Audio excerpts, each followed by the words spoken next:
नमस्कार, arise news में आपका स्वागत है। तो पेश है आज की अहम खबरें। सीवान के समाजसेवी जीवन यादव ने एक बार फिर समाज सेवा की अनूठी मिसाल पेश की है। जीवन यादव ने करीब 40 गरीब बेसहारा लोगों की आंखों का ऑपरेशन मुजफ्फरपुर के एक बड़े अस्पताल में करवाया। साथ ही उनके रहने, खाने व आने जाने की भी व्यवस्था की। ऑपरेशन करवाने वाले सभी लोग जीवन यादव की इस दरिया दिली की दिल खोलकर प्रशंसा कर रहे हैं। वहीं समाज सेवी जीवन यादव ने इस बारे में एक प्रेस कॉन्फ्रेंस भी की, जिसमें उन्होंने लोगों से अपील की कि वो गांव देहात में रहने वाले गरीब बेसहारा लोगों को भी इस सेवा के बारे में बताएं, जिन्हें इसकी सबसे ज़्यादा ज़रूरत है और जो पैसे के अभाव में या फिर किसी दूसरी मजबूरी में अपनी आंखों का ऑपरेशन नहीं करवा पा रहे हैं। नमस्कार। हम अपने सिवान की समस्त जनता, पूरे देश की समस्त जनता को तहे दिल प्रणाम। आज प्रेस कॉन्फ्रेंस रखने का यही कारण है कि जो हमारे यहाँ संस्था है जीवन यादव जनसेवा फाउंडेशन, जिसके द्वारा हमने आज जो अपने ज़िला के लोगों का जो सेवा किया, आँख का ऑपरेशन कराया, जिनके भी माध्यम से ये लोग मुझ तक पहुँचे होंगे, उनको तहे दिल अभिनंदन करने के लिए, दिल से प्रणाम करने के लिए प्रेस कॉन्फ्रेंस रखे हैं कि जो लोग अब मुझे सुन रहे हैं, जहाँ तक मेरी आवाज़ अभी तक नहीं पहुँची है, मैं यही चाहता हूँ कि ज़्यादा से ज़्यादा लोगों का आँख का ऑपरेशन, ज़्यादा से ज़्यादा लोगों की सेवा हम कर सकें। और जहाँ तक भी लोग मुझे मदद करना चाहते हैं, अगर मदद करना भी चाहते हैं तो हमारे संस्था से जुड़ सकते हैं। मेरा मेन उद्देश्य प्रेस कॉन्फ्रेंस का यही है।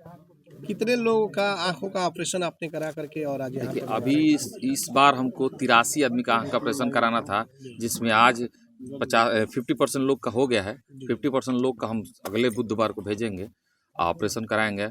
और पथरी का भी, मतलब जो कमज़ोर है, मजलूम है, असहाय है, जैसे मान लीजिए कि पथरी हो, कोई भी ऑपरेशन हो, छोटा मोटा जो जिला स्तरीय ऑपरेशन हो, तो हम ये मीडिया के माध्यम से ज़रूर आग्रह करेंगे उन लोगों को जो समझदार हैं, वो उन तक मेरा मैसेज पहुंचाएं। जो गरीब है, कमज़ोर है, जिनको मोबाइल से दूर रहते हो, गांव देहात में रहते हो, जिन्हें न्यूज़ से मतलब ना हो, उन तक ये मैसेज पहुंचाएं कि नहीं, अगर कोई परेशानी है तो वहाँ जीवन यादव जनसेवा फाउंडेशन में संपर्क करें।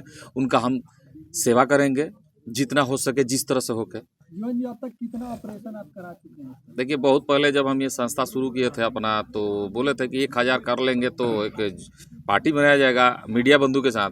लेकिन अब हमको पता ही नहीं कितना करा दिए, हर बार कराते ही रहते हैं, हर तरह का ऑपरेशन कराते ही रहते हैं, तो अब अनलिमिटेड हो गया है। इस बार कितने लोग गए हुए थे, कहाँ इन लोग का आंखों का ऑपरेशन हुआ? देखिए, मैं मुजफ्फरपुर भेज के ऑपरेशन कराते हैं। जितने लोग गए हैं, इससे ज़्यादा लोग अगले बुधवार को जाएंगे। अभी वो लोग रुक दिए गए कि एक शिफ्ट में ही हम दो शिफ्ट कर दिए।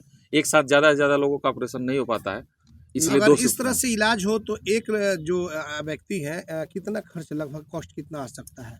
अगर यहाँ सिवान में आप पता कर सकते हैं कि कोई भी आँख का ऑपरेशन हो तो नियर अबाउट कितना भी सस्ता कोई करेगा तो 10,000 के ऊपर ही करता है आँख का ऑपरेशन। सिवान में भी एक दो बहुत लोग कराए हैं, लेकिन थोड़ा सा महंगा पड़ने लगा, तो एक सिस्टम के द्वारा, संस्था के द्वारा हम लोग जोड़ के कम खर्चे में कर लेते हैं।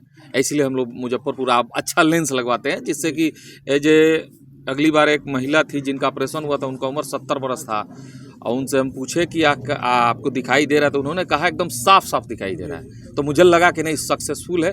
लेंस अच्छा लगना चाहिए आँख का ऑपरेशन में, तो सबसे ज़रूरी है कि लेंस के लिए हम लोग बाहर भेज के कराते हैं। और आने जाने का कैसे इन लोगों का? वो सब कुछ फ्री है, मेरे तरफ से बस व्यवस्था होती है, खाना व्यवस्था होता है, ले भी जाते हैं, ऑपरेशन करा कर फिर लाते हैं, यहाँ तक कि यहाँ से फिर अब उनके घर पहुँचाने की भी सुविधा दी जाती है। हर बार ये सवाल पूछा जाता है कि क्या कोई राजनीतिक उद्देश्य है, मानव सेवा है? जीवन यादव से ये सवाल पुनः फिर एक बार पूछा जा रहा है। देखिए, ये मानव सेवा है, हम तो जो कर रहे हैं मानव सेवा है, और इस सेवा करने से अगर हमें राजनीतिक में उत्थान मिलता तो ये सब लोग करके उठान लेते। सबको जुमलेबाजी करने का ज़्यादा सेवा करते हैं, लेकिन सेवा नहीं करते हैं, फिर भी नेता लोग बन जाते हैं। तो जाहिर सी बात है कि सेवा से राजनीति नहीं की जा सकती है। एक रास्ता मिलता है, ट्रैक मिल जाता है कि नहीं, इस रास्ते से माध्यम से हम और पोजीशन में आएंगे, कुर्सी पे आएंगे तो ज़्यादा से ज़्यादा सेवा करेंगे। सोच सबकी रहती है, मेरी भी सोच है कि हम एक मजबूत कुर्सी पे बैठ के खुद लोगों का सेवा कर सके। सिर्फ ये इलाज कराना, और भी व्यवस्थाएं देते हैं जो हम देना, इससे भी ज़्यादा व्यवस्था देना चाहिए। जैसे मान लीजिए कोई गरीब है, कमज़ोर है, मजलूम है, उनके विरुद्ध में कोई है, जिनकी मदद कोई नहीं कर पा रहा है, व्यवस्था नहीं कर पा रही है, उनके लिए खड़े होने के लिए आपको सक्षम और मजबूत होना जरूरी है। तो हम कोई भी चाहेगा, जो लोग भी चाहे ये सोचना चाहिए कि हम मजबूत रहेंगे तभी हम किसी को मजबूत कुर्सी में बैठने के लिए मजबूती के साथ आपको चुनाव लड़ना पड़ेगा। तो क्या लोकसभा चुनाव में जीवन यादव लड़ेंगे चुनाव इस बार मजबूती के नहीं। साथ? देखिए, बहुत बड़ा चुनाव, हम हमेशा कहते हैं कि अगर जनता जिसको चाहती है वही नेता बनता है। अगर जो जनता की चाह वो जीवन यादव की राह, मेरा स्लोगन निकला हुआ है, जनता जो चाहेगी हम वही करेंगे। यहाँ बता दें कि जीवन यादव सीवान के बड़े समाजसेवी हैं। वो अपने जीवन यादव जन सेवा फाउंडेशन के माध्यम से न केवल मेडिकल कैंप लगवाते हैं, साथ ही गरीब व बेसहारा लोगों की दूसरी तरह से भी मदद करते हैं। हेराई न्यूज के लिए रूपेश कुमार की रिपोर्ट।